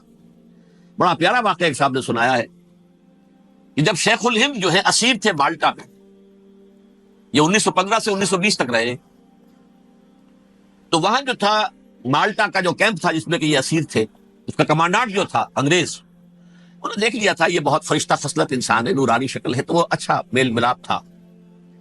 ایک روز کہا حضرت شیخ الہند نے کہ آپ لوگ ہماری خلافت کے پیچھے کیوں پڑے ہوئے ہیں؟ وہ تو ایک مردہ شے ہے، اس میں کوئی جان تو ہے نہیں، کوئی طاقت نہیں ہے، پھر بھی آپ ہماری ایک نشانی ہے، اسے کیوں آپ جو ہے برباد کرنے پر تلے ہوئے؟ اس نے کہا اتنے بھولے نہ بنیے حضرت، ہمیں معلوم ہے اس نیم مردہ خلافت میں بھی طاقت اتنی ہے کہ اگر جہاد کا فتویٰ اس نے دے دیا تو انڈونیشیا سے موریتانیہ تک مسلمان کفن سر سے باندھ کے نکل آئے گا، یہ ہمیں معلوم ہے، لہذا ہم نے ختم کرنا ہی کرنا۔ اور ختم کس سے کرایا؟ ایک فری میسن مصطفیٰ کمال پاشا، چاک کر دی ترک ناداں نے خلافت کی قبا، سادگی اپنوں کی دیکھ اوروں کی عیاری بھی دیکھ۔ عیاری کس کی تھی؟ یہود کی، اور ان کے اعلی کار برطانیہ۔ ابھی خلافت ختم بھی نہیں ہوئی تھی، برطانیہ کے ذریعے سے 1917 میں بالفور ڈکلیریشن کے ذریعے سے حق حاصل کر لیا کہ ہاں جا کر یہ آباد بھی ہو سکتے ہیں، چونکہ دوسری جنگ عظیم میں سلطنت عثمانیہ ختم ہو گئی تھی، خلافت نام کی تھی، سلطنت تو ختم ہو گئی، ترکی رہ گیا تھا صرف، اور جنرل ایلن بی کی فوجیں داخل ہو چکی تھی یروشلم میں، یروشلم پر قبضہ برطانیہ کا ہو چکا تھا، اور قبضہ دلوانے والے برطانیہ کو ہمارے ہندوستان کے مسلمان فوجی بھی تھے۔ عربوں نے بغاوت کی ترکوں کے خلاف، اور انگریزوں کی فوج میں ہمارے ہندوستان کے مسلمان سپاہی بھی تھے۔ بہرحال اب چونکہ ان کے پاس آ گیا، برطانیہ نے اعلان کر دیا، بالفور ان کا وزیر خارجہ، Jews have a right to settle in Palestine، وہ جائیں آباد ہو سکتے ہیں۔ یہ 1917 کا اعلان ہے۔ اس کے بعد جو کچھ انہوں نے طریقے برتے ہیں، اس میں دھن، دھوس، دھاندلی، دھوکہ، ہر چیز۔ مثلا دھن، گئے جناب یہ آپ مکان بیچیں گے؟ اچھا جی لے لیجیے، آپ کیا مانگتے ہیں؟ 10 لاکھ، میں 11 لاکھ دیتا ہوں لیکن کل ہی نکل جائیں۔ پیسے کی کمی تھی نہیں، پورا یورپ کا سرمایہ ان کے پاس، بینکرز کے پاس۔ زائنسٹ موومنٹ اصل میں بینکرز کی موومنٹ تھی۔ 1897 میں جمع ہو کر انہوں نے جو پروٹوکول بنائے تھے وہ کون تھے؟ سب کے سب بینکرز تھے۔ دولت کی کمی نہیں تھی، تم 10 کی بجائے 11 لوگ نکل جاؤ۔ یہ کھیت بیچتے ہو کتنے کا؟ بھائی 12 کا، ہم 13 دیتے ہیں بھائی، جلدی سے نکل جاؤ۔ یہ بھی کیا، دھن کے ذریعے سے ڈسپلیس کیا، جہاں زور چلا نکال دیا۔ اور اس کے بعد پھر جب سن 48 میں اسرائیلی ریاست قائم ہو گئی، اب اسرائیلی جو ہے عدالتوں میں استغاثے دائر کرنے شروع، یہ فلاں مکان میرے پرانے پگڑ دادا سگڑ دادا کا تھا 2000 سال پہلے، اس کے اوپر یہ قبضہ کر کے بیٹھے ہوئے، یہ میرے پاس دستاویزات ہیں۔ اچھا ٹھیک ہے آپ نکل جائیں، یہ مکان ان کا ہے۔ اس طریقے سے انہوں نے بے دخل کیا فلسطینیوں کو، اور خود وہاں پر قدم جما کر مضبوطی سے بیٹھ گئے۔ یہ ہے کہ جو مغربی اقوام نے کیا ہے، اس میں سیکنڈ جو ہے رول پلے کیا ہے امریکہ نے۔ ویسٹ جو ہے اس کا نمبر 2 امریکہ تھا، اب نمبر 1 امریکہ ہے۔ اب برطانیہ کی کوئی حیثیت ہی اب نہیں ہے، لیکن سب سے بڑا وکیل جو ہے وہ وہی ہے اب بھی۔ لیکن ظاہر بات ہے کہ west white Anglo Saxon Protestants کا امام اس وقت جو ہے وہ برطانیہ، یو ایس اے۔ 1948 میں یہ قائم ہوا، اور یہاں پہ نوٹ کیجئے پاکستان 47 میں قائم ہوا ہے، اور تقریباً 9 مہینے ہیں درمیان میں، اگست 47 اور مئی یا جون 48۔ اس کا کیا مطلب ہے یہ میں بعد میں بتاؤں گا۔ پہلی جنگ ہوئی 48 میں، عربوں نے بغاوت کی اور عرب جیت رہے تھے، اچانک پتہ نہیں کیوں عربوں نے جنگ بند کر دی۔ یہ بالکل یوں سمجھیے کہ پیرلل واقعات ہیں۔ کشمیر میں ہم جیت رہے تھے، بھاگ کر نہرو پہنچ گیا یونائٹڈ نیشنز کے اندر، جنگ بند ہو گئی، ختم ہوا۔ اسے کچھ اپنوں کی غلطی بھی تھی، کچھ قبائلیوں نے وہاں جا کر سری نگر ایئرپورٹ تک پہنچ گئے تھے، بجائے اس پر قبضہ مکمل کرنے کے لوٹ مار میں لگ گئے، اپنوں کی غلطی بھی تھی۔ لیکن اس کے باوجود پڑنا بھاری تھا، اور اگر سری نگر ایئرپورٹ پر قبضہ ہو گیا ہوتا تو سوال ہی پیدا نہیں ہوتا کہ بھارت جو اپنی فوجیں اتار سکتا، زمینی راستہ تھا ہی نہیں۔ وہی وہاں ہوا ہے بڑے ہی عجیب طریقے پر۔ عرب جیت رہے تھے، اسرائیل جو ہے شکست کھا رہے تھے، عربوں نے صلح کر دی۔ کچھ مہینوں کے بعد عربوں نے دوبارہ جنگ کی۔ اتنے عرصے میں یہ اسرائیلی، یہ سب جو ہے جتنے دہشت گرد ہیں اسرائیلی، یہ اس دور کے لوگ ہیں، وہ چاہے مینیجم بیگن تھا یا کوئی اور، یہ سب کے سب اس دور کے ٹیررسٹ۔ اب انہوں نے ڈٹ کر جو مقابلہ کیا، عربوں کو شکست دی بڑی سخت۔ سن 48 میں عربوں کو شکست ہو گئی۔ سن 67 میں روس کے سکھانے پڑھانے پر جمال عبد الناصر نے حملہ کیا، بلاکیٹ کر دیا ایلات کا، بندرگاہ کا۔ 6 دن کی جنگ کے اندر اسرائیلیوں نے روس سے پورا صحرا سینا لے لیا، اسرائیل شام سے گولان ہائٹس لے لیے، اردن سے یہ پورا مغربی کنارہ جو یہ اردن کا حصہ تھا، اور مشرقی یروشلم اردن کے پاس تھا، اس پر بھی قبضہ کر لیا۔ 1967 کی جنگ کا نتیجہ کیا نکلا؟ یروشلم پورا کا پورا یہودیوں کے قبضے میں چلا گیا، جو 1948 میں آدھا کر دیا گیا تھا۔ ویسٹرن یروشلم یہ یہودیوں کے پاس، ایسٹرن یروشلم مسلمانوں کے پاس، اور مشرقی یروشلم ہی میں مسجد اقصی ہے اور قبۃ الصخرہ ہے، وہ مسلمانوں کی تحویل میں تھے۔ اردن کا قبضہ مسلمانوں کی تحویل، لیکن اب 67 میں پورا یروشلم ان کے قبضے میں آ گیا۔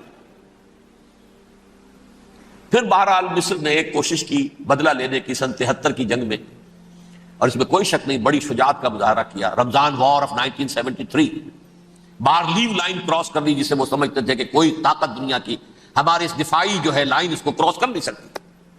لیکن پھر جب امریکہ اپنی پوری طاقت لے کر میدان میں آ گیا ہے تو ظاہر بات ہے کہ مصر کی حیثیت امریکہ کے مقابلے میں کچھ نہیں تھی۔ یہ ہے میں نے جو مختصر سی تاریخ آپ کے سامنے رکھ دی ہے.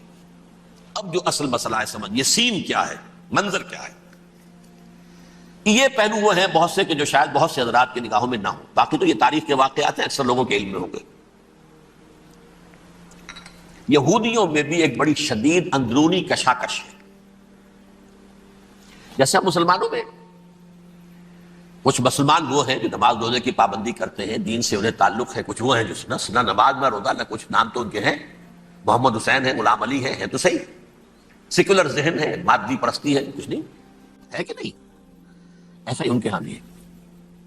اصل یہودی جو ہے، عملی یہودی، اس کی شکل آپ نے اگر کبھی دیکھی ہو، اس کے سر کے اوپر اونچا ہیٹ ہوتا ہے کالا، ان کی زلفیں لمبی لمبی ہوتی ہے، خاص طور پر یہ جو ہے کلپٹی کے بال، یہ قلمے جو ہے یہ تو لا کے چھلے بنا کر بڑا خوبصورت سا جو ہے وہ ہار بناتے ہیں. لمبا کالا کوٹ پہنا ہوتا ہے، لمبی داڑھی ہوتی ہے. یہی وجہ ہے کہ مسلمانوں میں بھی مصر میں جس کی لمبی داڑھی ہوتی تھی، اب کچھ حالات شاید بدل گئے، وہ سمجھتے تھے یہ یہودی ہے. یعنی لمبی داڑھی یہودی رکھتا تھا، مسلمان نہیں. مسلمان تو عرب صرف ٹوکن داڑھی رکھتے ہیں یا شیو کرتے ہیں، یا سعودیوں کی طرح صرف کوئی نشان چھوڑتے ہیں. اللہ اللہ خیر سے. لمبی داڑھی شعار جو ہے یہودیوں کا ہے. ایک انتہا پر تو یہ ہے. دوسری انتہا پر وہ جنہیں کسی شے سے غرض نہیں، شراب بھی پیتے ہیں، سب کچھ ہے، سور بھی کھاتے ہیں یہودی. بینکرز ہیں، بڑے بڑے سائنسدان ہیں، سب کچھ ہیں. وہ زیادہ تر جو ہے سیکولر ذہن کے. کچھ بیچ بیچ میں بھی ہے، جیسے یہ ایریل شیرون ہے، ویسے شیوڈ ہے، داڑھی تو نہیں ہے اس کے، لیکن سر پہ وہ ضرور وہ جو ہے اس کی ٹوپی سی آپ کو رکھی نظر آ جائے گی. یہ ہے درمیانی یہودی ہونے کا نشان، کہ ایک شعار انہوں نے اپنا جو ہے برقرار رکھا ہوا. وہ ایک ٹوپی چپکی ہوئی سی ہوتی ہے، وہ ٹوپی کیا ہوتی ہے پتہ نہیں، کیسے چکی رہتی ہے مجھے نہیں معلوم. یہ جو کشمکش ہے اس میں، جو زیادہ رائٹسٹ اور لیفٹسٹ کی کہہ لیجیے، سیکولر اور مذہبی لوگوں کی کشمکش ہے، ان کے درمیان ایک کشاکش جو ہے اس کو سمجھ لیجیے کہ وہ کیا ہے. ایک چیز تو ان دونوں کے درمیان قدر مشترک ہے. پوری دنیا کی مالیات پر ہم تسلط کریں گے، قبضہ کریں گے، ڈومینیٹ کریں گے. لوگوں کو ہم بنا کر رکھ دیں گے حیوان. ملٹی نیشنل کمپنیاں ہوں گی، انہی کا راج ہوگا، انہی کی حکومتیں ہوں گی، انڈسٹری انہی کے ہاتھ میں ہوگی. لوگ یا مزدوروں کی حیثیت سے کام کریں گے، یا تھوڑے سے مینیجرز ان میں سے بھی ہم لے کر کچھ تنخواہیں ان کو بھی دے دیں گے. باقی سود کے ذریعے سے ملائی ہم کھینچتے رہیں گے، مکھن ہمارے پاس آتا رہے گا. ورلڈ ڈومینیشن، اکنامک ڈومینیشن، یہ تو دونوں کے نزدیک متفق ہے. سیکولر بھی چاہتے ہیں اور جو مذہبی یہودی وہ بھی چاہتے ہیں. اس کے بعد ایک اختلاف ہے. مذہبی یہودی یہ کہتا ہے ہمیں گریٹر اسرائیل بنانا ہے، اور گریٹر اسرائیل وہ سارے علاقے ہیں جو ان کی تاریخ میں اسرائیل سلطنت کا حصہ رہے ہیں. حضرت یوسف کے زمانے میں یہودی جا کر آباد ہوئے مصر میں. جو ڈیلٹا کا علاقہ ہے، زرخیز ترین علاقہ جو ہے، جوشن کا علاقہ، وہ کہتے ہیں وہ ہمارا ہے، کئی سو برس ہمارے ہیں. صحرائے سینا ہمارا ہے، اس میں کوہ طور ہے جس پہ حضرت موسیٰ کا ہم کلام ہوئے اللہ سے، تورات ملی.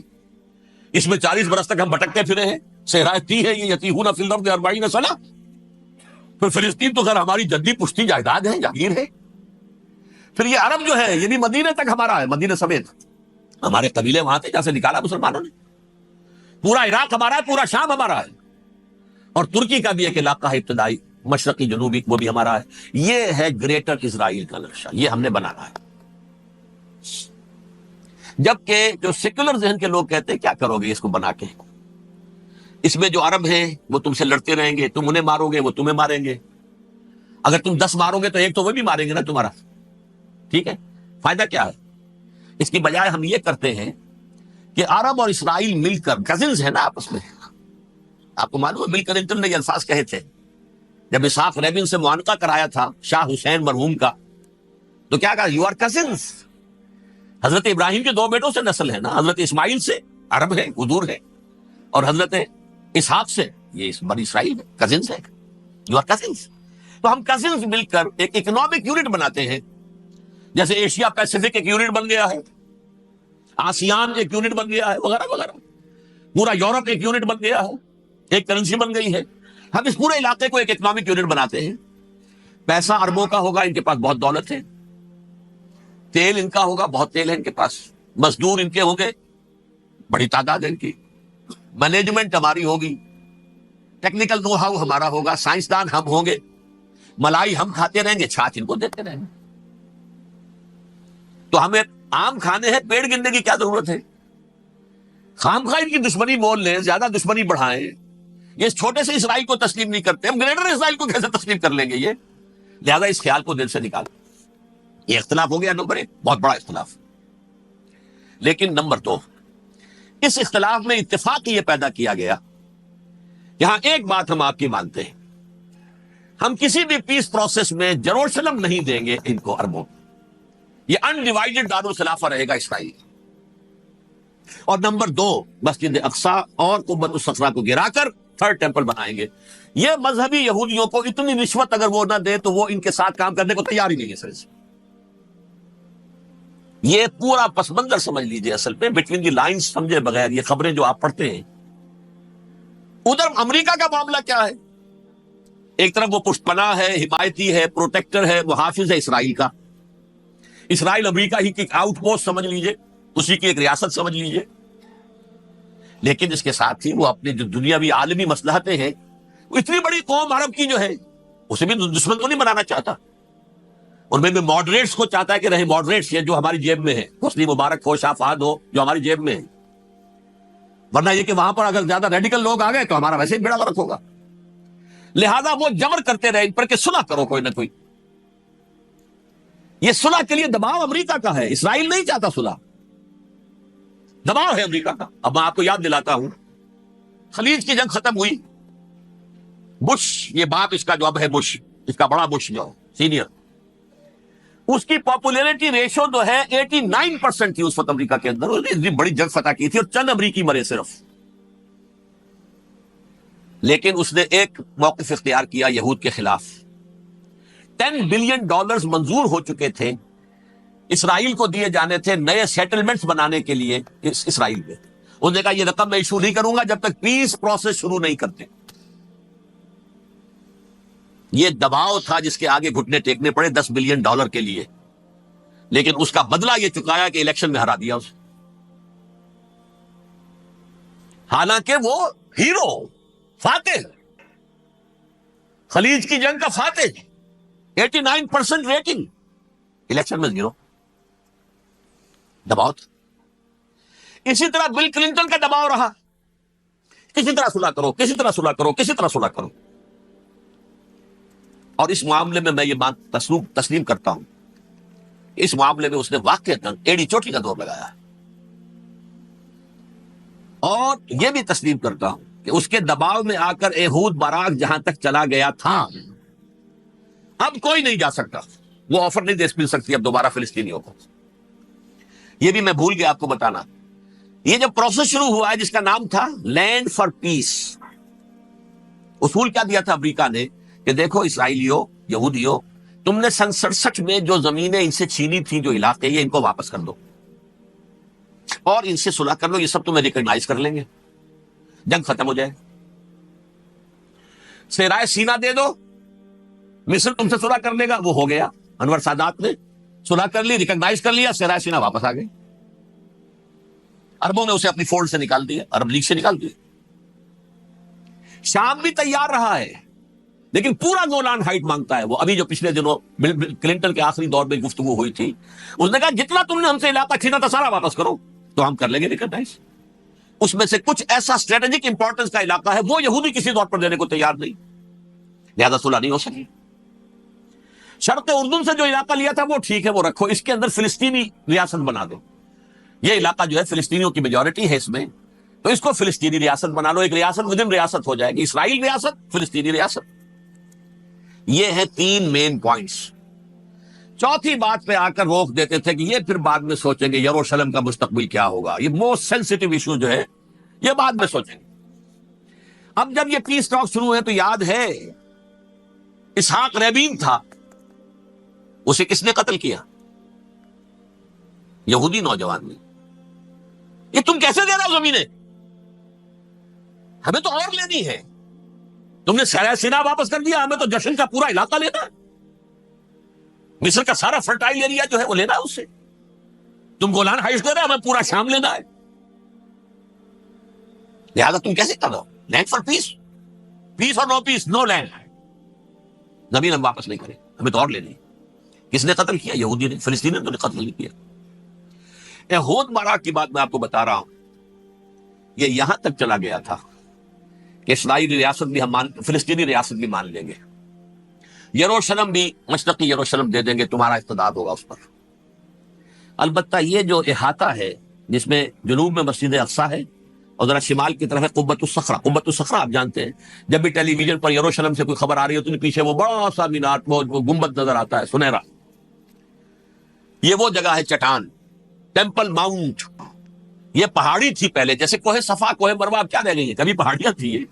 کوہ صفا کے اوپر چڑھ کر حضور نے نعرہ لگایا تھا ما صبا، اب کیا ہے وہ کوہ صفا بیچارہ، وہ تو ایک چھوٹی سی علامت ہے، کوئی پہاڑیاں سی دکھائی دیتی ہیں، اس کے اوپر بھی گنبد ہے۔ اسی طرح ٹیمپل ماؤنٹ ہے وہ جہاں پر کہ ہیکل سلیمانی تھا، اور وہ گرا دیا تھا رومیوں نے، مسلمانوں نے تو نہیں گرایا۔ لیکن پھر حضور کو معراج وہاں سے ہوا تو عبد الملک بن مروان نے وہاں پر یہ بہت بڑا گنبد بنا دیا، یہ قبۃ الصخرہ ہے۔ وہ مسجد اقصی نہیں ہے، مسجد اقصی اس کے علاوہ ہے، وہ جنوبی علاقے ایک ریکٹینگولر احاطہ ہے بہت بڑا، جس کے جنوبی علاقے کے اندر مسجد اقصی ہے، اور یہ اس کے شمالی حصے میں۔ احود باراک نے یہاں تک آفر کر دی تھی کہ مسجد اقصی تو اپنے پاس رکھ لو، لیکن یہ ٹیمپل جو ہے، یہ ٹیمپل ماؤنٹ، یہ قبۃ الصخرہ کی، اس لیے کہ یہ ہماری کمٹمنٹ ہے مذہبی یہودیوں کے ساتھ کہ ہم یہاں پر جو ہے ٹیمپل بنائیں گے، تھرڈ ٹیمپل، ہیکل سلیمانی کی تیسری مرتبہ تعمیر یہاں ہوگی۔ لیکن ظاہر بات ہے فلسطینی کیسے مان لیں، مسلمان کیسے مان لیں؟ یہ ہے وہ چیز کہ جس کی وجہ سے وہ سارا معاملہ ناکام ہوا۔ ویسے مجھے یقین ہے کہ اگر فلسطینی مان بھی لیتے تب بھی یہودی جو ہے جس طریقے سے اسحاق ربیون کو اس نے قتل کر دیا تھا، تو یہ اس کو بھی، احود باراک کو بھی قتل کر دیتے، اور وہ کسی صورت تسلیم نہ کرتے کہ یہ یروشلم جو ہے یہ انڈیوائیڈڈ سٹی نہ رہے، بلکہ ڈویژن ہو جائے اس کی، اور صرف مغربی حصہ ہمارے پاس رہ جائے اور مشرقی جو ہے عربوں کے پاس، کبھی تسلیم نہیں کرتے، مر جائیں گے۔ اب دیکھیں اس وقت شکل کیا ہے۔ میرا اندازہ یہ ہے کہ اب جو مذہبی یہودی ہیں ان کے صبر کا پیمانہ لبریز ہو گیا ہے، اور اب ایک مڈ وے آدمی اس وقت وہاں پر آ گیا ہے، ٹوپی والا۔ اگرچہ وہ پریکٹسنگ یہودی اس طرح کا نہیں ہے، داڑھی والا نہیں ہے، زلفوں والا نہیں ہے وہی کوٹ پینٹ والا، لیکن یہ کہ اوپر رکھتا ہے وہ ٹوپی۔ ایریل شرون اور انتہائی سفاک، جس نے کہ فلسطینیوں کے 2 کیمپ ایسے اڑائے تھے جیسے کہ چیونٹیوں کیا ہو لشکر اور ان کو پاؤں تلے رون دیا جائے، اس طریقے سے ختم کیا، بہت بڑا قاتل، مرڈرر، وہ وزیر اعظم۔ اور اب جو ہے ان کے صبر کا پیمانہ لبریز ہو گیا ہے۔ اب ان کا فیصلہ یہ ہے کہ انہیں 3 بڑے بڑے قدم اٹھانے۔ نمبر 1، فلسطینیوں کا خاتمہ، ایتھنک کلینزنگ۔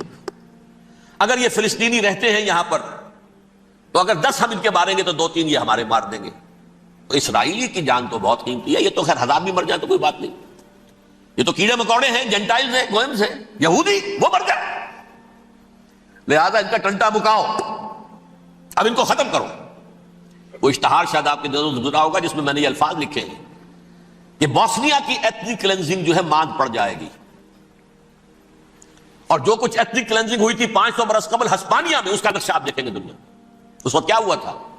عربوں کو، مسلمانوں کو یا جلا دو، قتل کر دو، یا جہازوں میں ان کو ڈمپ کر ہوئے اور لے جا کر شمالی افریقہ کے ساحل کے اوپر اتار دو اور ڈمپ کر دو۔ ایک بچہ بھی نہیں رہنے دیا تھا ہسپانیہ میں۔ 1492 میں سقوط غرناطہ ہوا ہے، اور اس کے بعد 10 سال کے اندر اندر ایک ایک بچہ مسلمانوں کا ختم کر دیا۔ یہ ہے فیصلہ ان کا۔ اب بہت بڑا قدم وہ اٹھانے پر مجبور ہے۔ کب تک آپ رہیں گے؟ ہمارے لوگ مارتے ہیں، 16 نوجوان ہمارے مار دیے۔ ناج گھر تھا، اس میں ایک چلا گیا فلسطینی، بم اپنے جسم سے باندھ کر وہاں اڑا دیا، خود بھی اڑ گیا، 16 ان کے نوجوان اڑ گئے۔ لہذا یہ چیز ان کے لیے ناقابل برداشت ہے، ان کے صبر کا پیمانہ اب لبریز ہو رہا ہے۔ نمبر 2، انہیں بہرحال اب یہ کرنا ہے کہ مسجد اقصی کو گرائیں، قبۃ الصخرہ کو گرائیں اور ٹیمپل بنائیں۔ یہ انتفاضہ جو اب شروع ہوا 1 سال پہلے سے، یہ شیرون نے دورہ کیا تھا، مسجد اقصی میں گیا تھا، اور اس نے 3rd ٹیمپل کی تعمیر کے لیے ایک پتھر جو ہے بنیاد کا پتھر رکھنے کا ارادہ ظاہر کیا تھا، جس پر فلسطینی نوجوان اٹھے، وہ اینٹیں لے کر اور روڑے لے کر، اور اس وقت سے یہ سلسلہ چل رہا ہے۔ کتنے مارے جا چکے فلسطینی، لیکن کچھ نہ کچھ یہودی بھی مرے، اسرائیلی بھی مرے۔